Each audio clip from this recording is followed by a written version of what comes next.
All right, let's get serious for just a second here. For months, reports doomed Cape Town to be the first major city in the world to run out of drinking water, as the headlines screamed day zero. And of course, that put Cape Townians in a water-saving panic. However, it also activated some ingenious new approaches. Fast forward to July 2018, and the dams that are feeding the city of Cape Town are now sitting at a slightly healthier, thank you, 53%, all thanks to major water-saving efforts and, of course, a blessed winter rainfall. But I don't think we can feel comfortable just yet. The water-saving journey is far from over, and it's crucial for citizens, for governments and businesses alike to provide and have access to sustainable water solutions. The problem's not going to go away.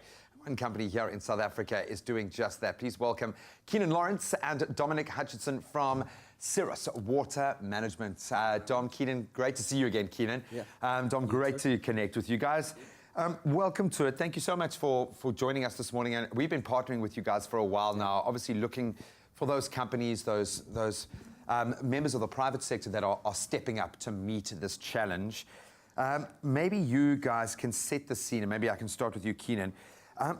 There is so much pressure on us to reduce obviously our water usage, but there was a deeper need to come up with solutions and sustainable solutions, and you guys have done that in the most ingenious way. Set the scene for us. What do you guys do at Cirrus? So we 80% of the Earth's drinking water is obtained via the atmosphere. So we pretty much harvest that 80% of the water via our atmospheric water generators and make water.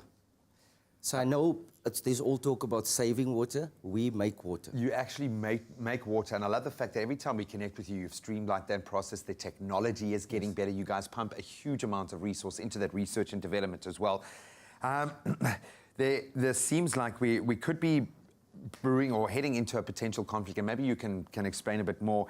Is there a potential conflict on the horizon between the COCT and the agricultural sector with regards to water demand and supply? We know there are certain sectors that have had massive pressure. How our farmers have survived this time, we don't know. But do you think the drama is still ahead of us, or through the worst?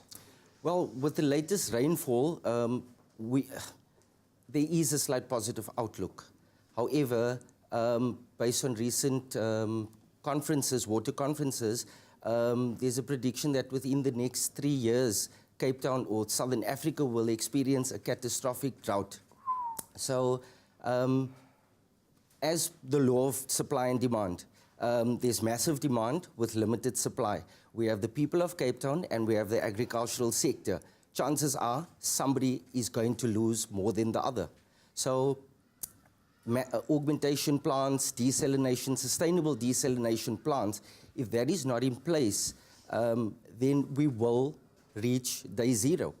And it's important that we find alternative solutions to our current water crisis. I love the fact that you've also approached this from an individual's level, from a company's and presumably farmers' perspective. We know a lot of big companies got on board with you guys really early on. Yes. But maybe, Dom, you can talk us through how much water is actually generated through your process. So we can produce whatever the client needs. So we've got 3 business modules at the moment. So we've got CWMR 100, which is our smallest one, that produces on average about 3,000 per month.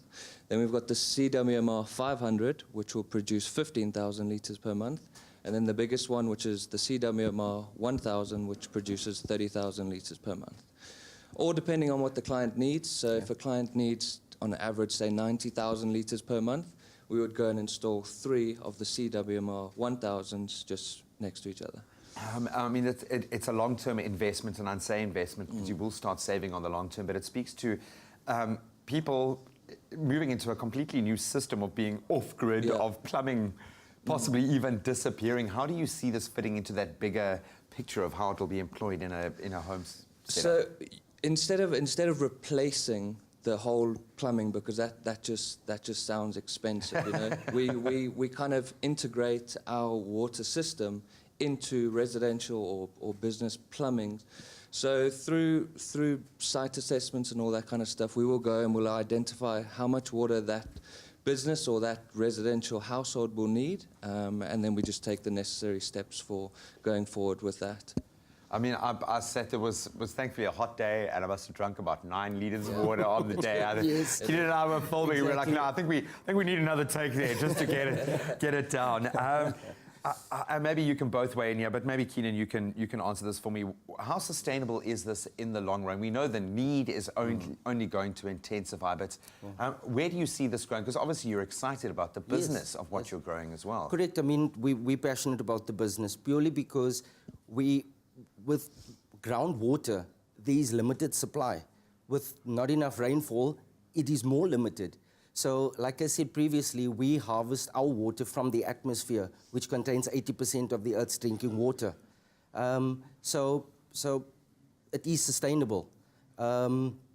We've got arguably one of the most progressive banks in South Africa partnering with us to make it more financially sustainable by providing a financial solution to our clients with the purchase of our products via their vehicle and asset finance division. So a lot of companies, a lot of corporates are getting on board because they just need to support this, our venture in finding sustainable alternatives to our current water crisis. I know how much it means to you. I've spent a bit of time with you, Keenan, obviously, but you guys are doing something truly special. And I would say to those companies out there that can get on board now, do it. Get yourself off-grid completely.